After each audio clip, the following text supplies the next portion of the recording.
আসসালামু আলাইকুম রহমতুল্লাহি বরকাতুহু। সম্মানিত দর্শক,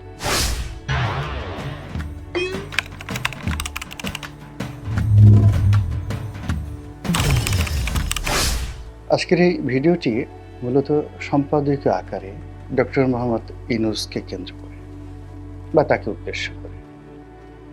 তিনি আমার এই কথা শুনবেন কিনা আমি জানি না। তবে তিনি যখন ক্ষমতা লাভ করেননি কিংবা তিনি যখন শেখ হাসিনা রেজিমের সময়টিতে ভীষণ রকম বিপর্যস্ত ছিলেন, ঠিক সেই সময়টিতে আমার সৌভাগ্য হয়েছিল তার অন্তরঙ্গ হওয়ার, কাছাকাছি যাওয়ার বেশ কয়েকবার। আর দূর থেকে তাকে যেভাবে দেখেছিলাম, সারা বিশ্ব যেভাবে তার কর্মে মুগ্ধ, আমিও তার সেই কর্মে মুগ্ধ থেকে তাকে হাইলাইট করে বেশ কিছু নিবন্ধ আমি লিখেছিলাম সম্পাদকীয়। বাংলাদেশ প্রতিদিনে একাধিকভাবে লিখেছি, নয়া দিগন্ত এই পত্রিকাতেও লিখেছি এবং যে কয়বারই লিখেছি উনি সেই সময়টিতে দেশের বাইরে ছিলেন, আমেরিকাতে ছিলেন এবং ওনার ব্যক্তিগত ফোন থেকে তিনি সরাসরি আমাকে টেলিফোন করেছিলেন, ধন্যবাদ জানিয়েছিলেন এবং আমি যা লিখেছি সেটা ওনার খুব পছন্দ হয়েছিল এবং উনি যেটি বলার চেষ্টা করেছিলেন যে ডক্টর মোহাম্মদ ইউনূস বা তিনি নিজে যে কর্মগুলো করেন বা চিন্তা করেন সেটা আমি তার কোনো সাক্ষাৎকার না নিয়ে, তার সঙ্গে কোনো আলোচনা না করে যেভাবে ফুটিয়ে তুলেছিলাম তার বক্তব্য অনুযায়ী সেটাই আসলে সত্যিকার ডক্টর মোহাম্মদ ইউনূস।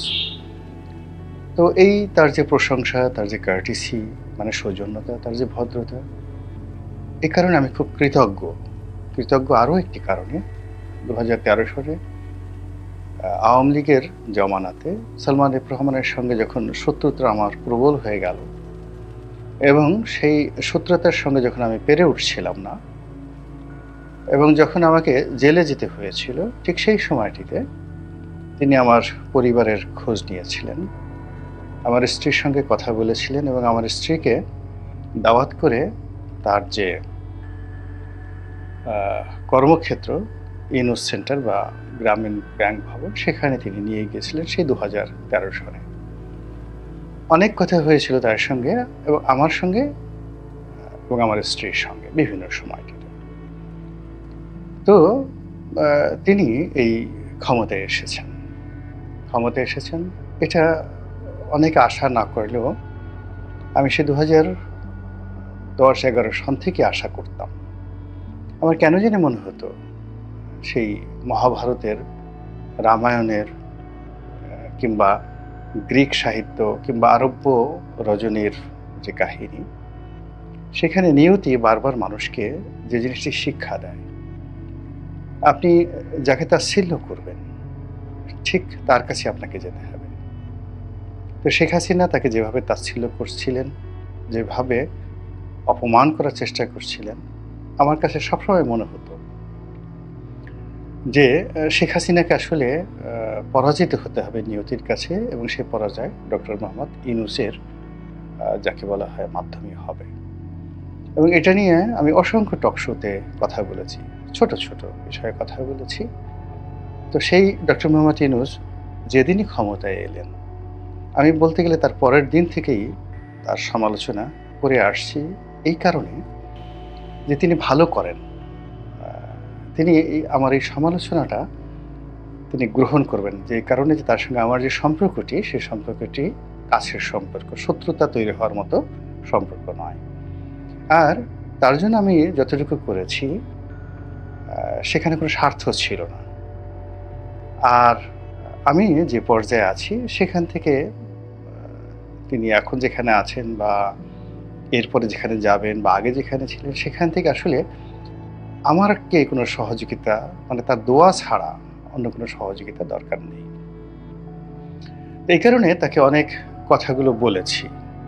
তো যখন আমি কথাগুলো বলেছিলাম, আজকের এই দিনটিতে যা কিছু ঘটছে এটি আমি আগস্ট মাসের 8 তারিখ, 9 তারিখ, 10 তারিখে বলা শুরু করেছিলাম। তখন যারা মানে সাধারণত অধৈর্য যাদের খুব বেশি বা সহজে যারা খুব ইনফ্লুয়েন্স হয়ে যান বা তারা মনে করেন যে সমাজটা লেনাদেনার সমাজ, লোভের সমাজ। তাদের অনেকেই বক্তব্য ছিল যে আমি উপদেষ্টা হতে চাচ্ছি বা আমি নেতিবাচক চিন্তা করি, আমি আওয়ামী লীগের এজেন্ট অথবা আমি বিএনপির এজেন্ট, আমি জামাতের এজেন্ট। মানে যে যার মতো করে আমার এই কথাগুলো বলার চেষ্টা করেছেন, আমাকে ছোট করার চেষ্টা করেছেন। কিন্তু যে কথা আমি আগস্ট মাসের ৮ তারিখে বলেছিলাম, সেই একই কথা সেপ্টেম্বরে কেউ বলেনি, ভাবেনি। কিন্তু অক্টোবরে এসে সবাই বলা শুরু করলো এবং এই নভেম্বরে এসে ঠিক সেই ঘটনাগুলি ঘটার চেষ্টা করল। এখন ডক্টর মোহাম্মদ ইউনূস কি করবেন? আমি খুব বিনয়ের সঙ্গে আমার শ্রদ্ধাভাজন ডক্টর মোহাম্মদ ইউনূসকে বলতে চাই যে আপনি এখন আসলে কি করবেন? কি করণীয়? এবং দুর্ভাগ্যজনক হলেও সত্যি যে রাজনীতি সবসময় একটা ওয়ান ওয়ে ট্রাফিক। এখানে যদি আপনি প্রবেশ করেন, আপনাকে গন্তব্যে পৌঁছাতেই হবে। আপনি ফিরে আগের জায়গায় আসতে পারবেন না। যেমন ধরুন ডক্টর মোহাম্মদ ইউনূস 111 এর সময় তার ভূমিকা কেমন ছিল? এটা কার্যত আমরা জানি না। তার যে সরল স্বগোক্তি, সেই সরল স্বগোক্তিতে হলো যে সেনাবাহিনীর কর্মকর্তারা তার বাসায় এসেছিলেন, তাকে প্রধান উপদেষ্টা হওয়ার জন্য জোরাজুরি করেছিলেন। তিনি না হয়ে ফখরুদ্দিন মনিরুদ্দিন সাহেব তাদের হাতই ছেড়ে দিয়েছিলেন। এবং ওই সময়টিতে তিনি একটি রাজনৈতিক দল গঠন করার চেষ্টা করেছিলেন এবং অল্প কয়েকদিন পরে তিনি যখন বুঝলেন যে রাজনীতি তার কর্ম নয়, তখন তিনি অত্যন্ত সম্মানের সঙ্গে সেখানে নিজেকে প্রত্যাবর্তন করে নিলেন বা প্রত্যার্পণ করে নিলেন এবং তিনি পুরো জাতির কাছে এয়ারপোর্টে দাঁড়িয়ে কান ধরে ক্ষমা চেয়েছিলেন। তো তার সেই ক্ষমা গৃহীত হয়নি। তার প্রতিপক্ষরা তাকে ছাড়েনি এবং তাকে সবসময় তার মধ্যে তোমারে বধিবে যে গোকুলে বাড়িছে, তার মধ্যে শেখ হাসিনা তার পতনের যে মানচিত্র, এটি ডক্টর মোহাম্মদ ইউনূসের মুখচ্ছবিতে তিনি দেখতে পেয়েছিলেন। ফলে তাকে আক্রমণ করেছেন। তো এই আক্রমণ করতে করতে শেখ হাসিনা নিজেকে এমন একটা জায়গাতে নিয়ে গিয়েছিলেন যেখান থেকে তার আর ফেরার কোনো উপায় ছিল না, নো ওয়ে।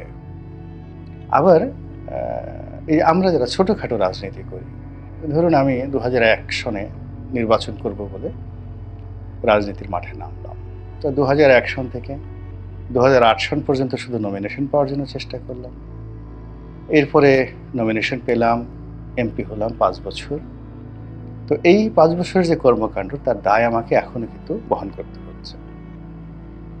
আমি যত কথা বলছি, যত ভালো কাজ করছি, যত মন্দ কাজ করছি, সব এই রাজনীতির মধ্যে হারিয়ে যাচ্ছে। আমার প্রথম এবং শেষ পরিচয় রাজনীতিবিদ। আমি আওয়ামী লীগ করি, বিএনপি করি না জামাত করি, এটার মধ্যেই মানুষ আমাকে খুঁজে বেড়ায়। কিন্তু আমার যেটা মানবিক সত্তা আছে, আমার যেটা প্রয়োজন আছে, আমার যে আরও অনেক পেশা আছে, এটা কেউ মনে করে না। তদ্রূপ ডক্টর মোহাম্মদ ইউনূস, তিনি নোবেল লরিয়েট, বিশ্বনন্দিত একজন মানুষ।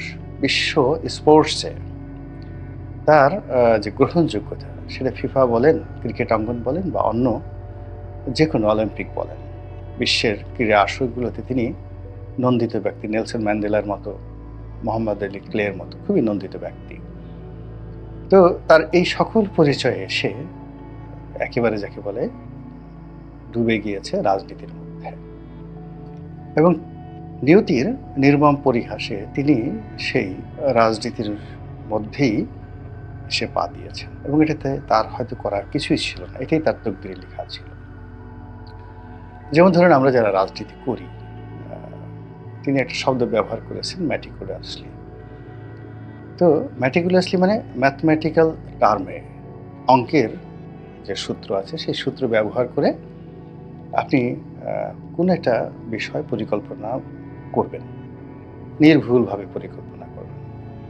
তো যারা সফল রাজনীতিবিদ তারা করে কি, আগামী দিনে ধরুন একজন রাজনীতিবিদ এমপি হলেন, মন্ত্রী হলেন, প্রধানমন্ত্রী হলেন, তো তিনি যদি হন, সেটার জন্য তার একটা ম্যাটিকুলাস প্ল্যান থাকে এবং যারা সেই প্ল্যানগুলো করতে পারেন তারা সবাই সফল হন।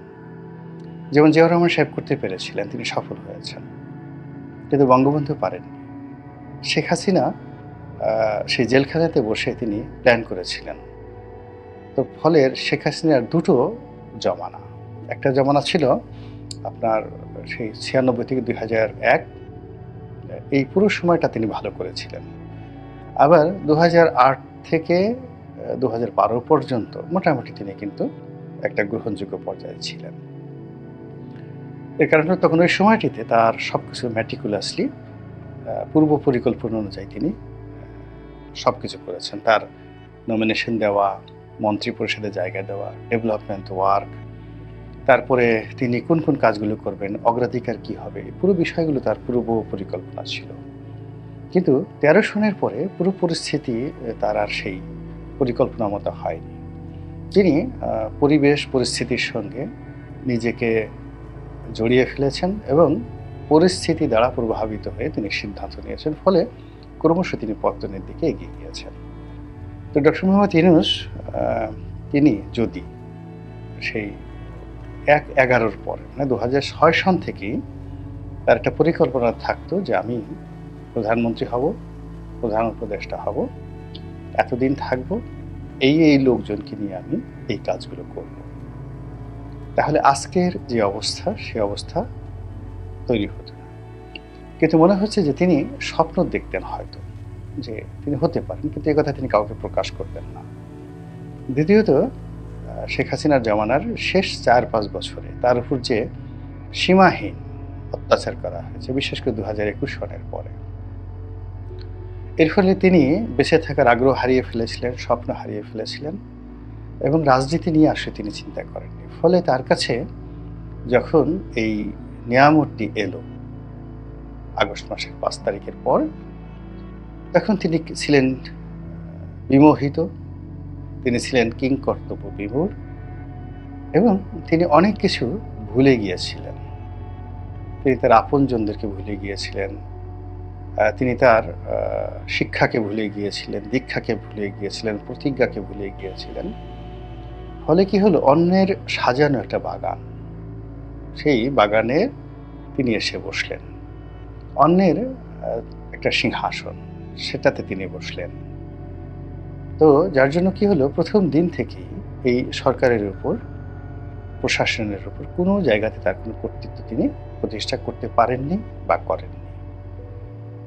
এবং এই কাজগুলো করার জন্য তার যে বিশ্বস্ত যে লোকগুলো, পরীক্ষিত, এরকম লোকগুলোকে তিনি নিয়োগ করেননি। এবং তিনি একটা প্রবাদ আছে যে আপনার যদি খুব বেশি অনেক বন্ধু থাকে, ইট মিনস আপনার আসলে কোনো বন্ধু নেই।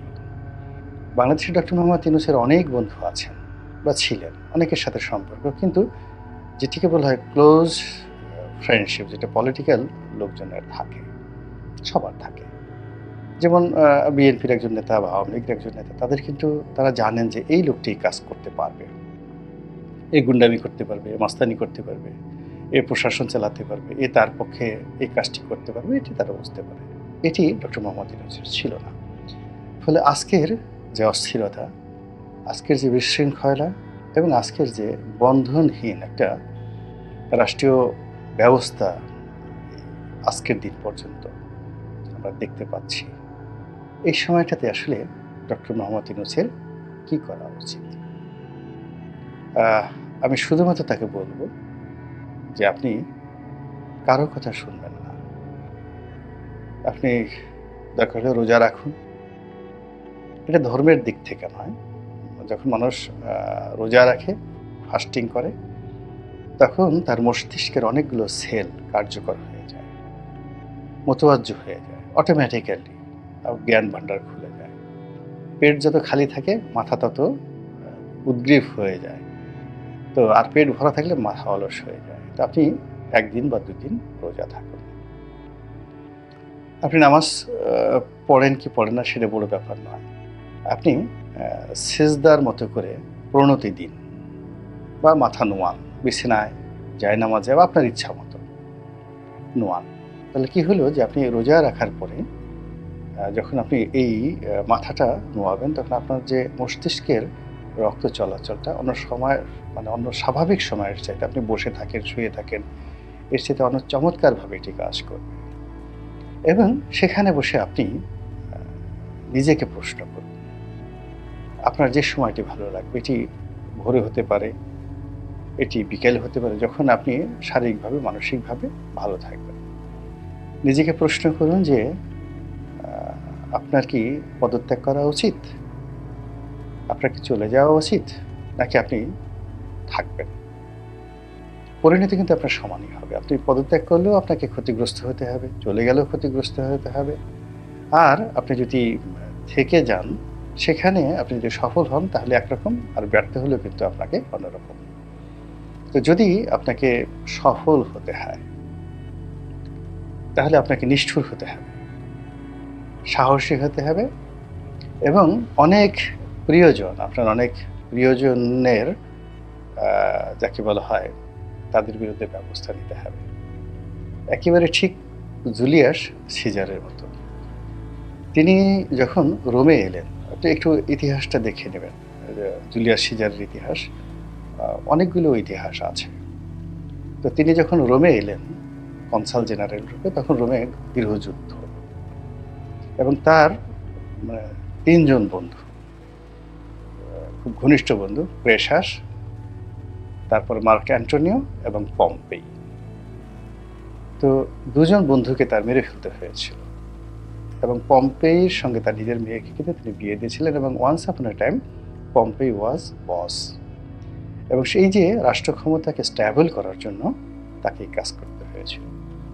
আবার শেষ বয়সে তিনি ক্লিওপেট্রার প্রেমে পড়ে তিনি সবকিছু হারিয়ে ফেলেছিলেন, ব্যক্তিত্ব, আত্মমর্যাদাবোধ এবং চিন্তা করার ক্ষমতা। ফলে তার প্রিয় বন্ধু ব্রুটাস, তার হাতে তাকে নিহত হতে হয়েছিল। তবুও সবচেয়ে বড় ব্যাপার হলো, তিনি যদি সেই সময়টিতে রোমকে নিয়ন্ত্রণ না করতেন, তাহলে এই যে প্রায় ১০০০ বছরের রোমান সাম্রাজ্যের ইতিহাস, এটি কিন্তু রচিত হতো না।